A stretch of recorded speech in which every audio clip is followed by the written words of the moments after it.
Glory to Jesus Christ. Today is Friday, April the 1st, and on April 1st, we remember St. Mary of Egypt. This year, it's actually very close to getting to that fifth Sunday of Great Lent, which is about a week and a couple days away from us, that we remember her as well. And so we'll connect St. Mary with our psalm that we'll read today. Of course, in a certain way, we can't avoid the stupidity of today as well, because April 1st so often is referred to as April Fool's Day, and people are trying to trick people with things. In this video, I will not try to trick you in any way, shape, or form, but I am affected by the word fool. That led me to think of the psalm to read for today. The psalm we're going to look at is Psalm 13, and we hear it read. It's one of the verses of the second Prokimenon on the third Friday of Great Lent for pre-sanctified liturgy. And every time that we sing that phrase in church, the first verse of Psalm 13, it always kind of jumps out at me. So it's something that I've thought and pondered about for a while. So Psalm 13, the fool says in his heart, there is no God. And that's the verse that we hear.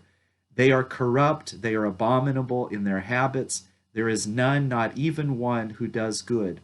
The Lord stooped down from heaven to look upon the sons of men, to see if there were any who understood or sought God. All turned aside and were altogether corrupted. There was not even one doing good, no, not one. Their throat is an open tomb. They deal deceptively with their tongues.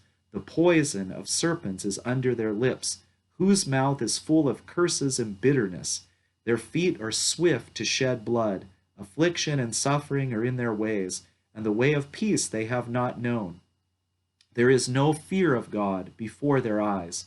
Do all the workers of lawlessness not know? They eat up my people as they eat bread, and they do not call upon the Lord. They were in great fear where no fear was, because God is in the righteous generation. You shamed the counsel of the poor man, because the Lord is his hope. Who will bring about the salvation of Israel out of Zion? When the Lord returns his people from captivity, let Jacob greatly rejoice, and let Israel be glad. Psalm 13.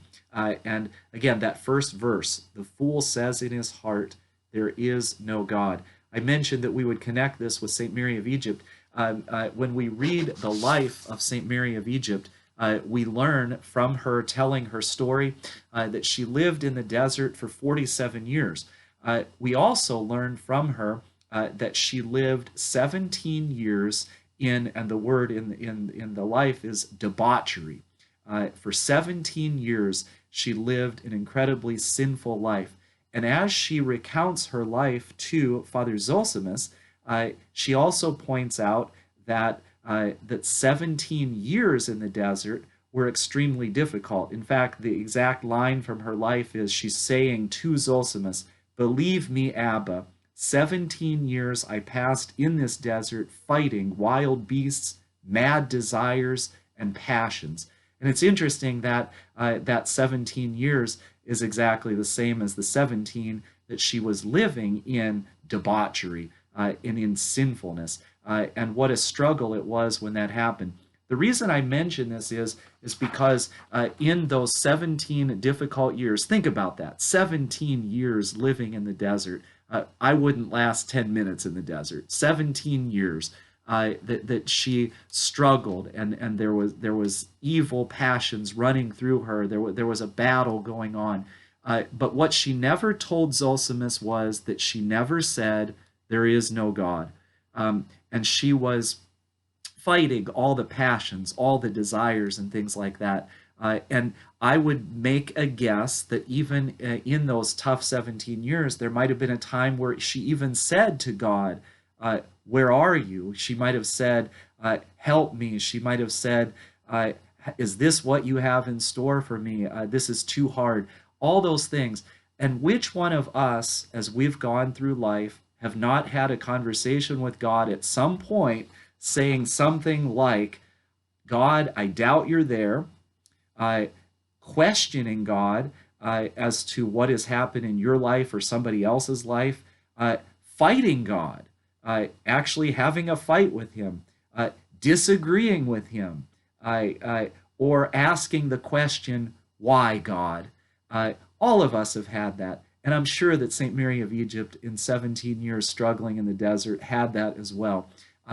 But in the course of doing all those things, whether it's doubting God, questioning him, fighting him, disagreeing him, asking why, we're never saying that he does not exist. In fact, in all those things that we would say, we're actually proclaiming that he does exist. How can we fight with somebody that's not there? And so the fool says in his heart, there is no God. And sometimes we might struggle with, and we might confess, rightfully so, that we have doubted God, we've disagreed with God, we've fought with God. And sometimes that can kind of knock us down, and we kind of wonder to ourselves, is God there for me? Will he forgive me for that? The answer is yes, because he's there and he is a forgiving God. But again, in all of that, we don't have to get to the point of saying that there is no God. And it's the fool that says in his heart, there is no God.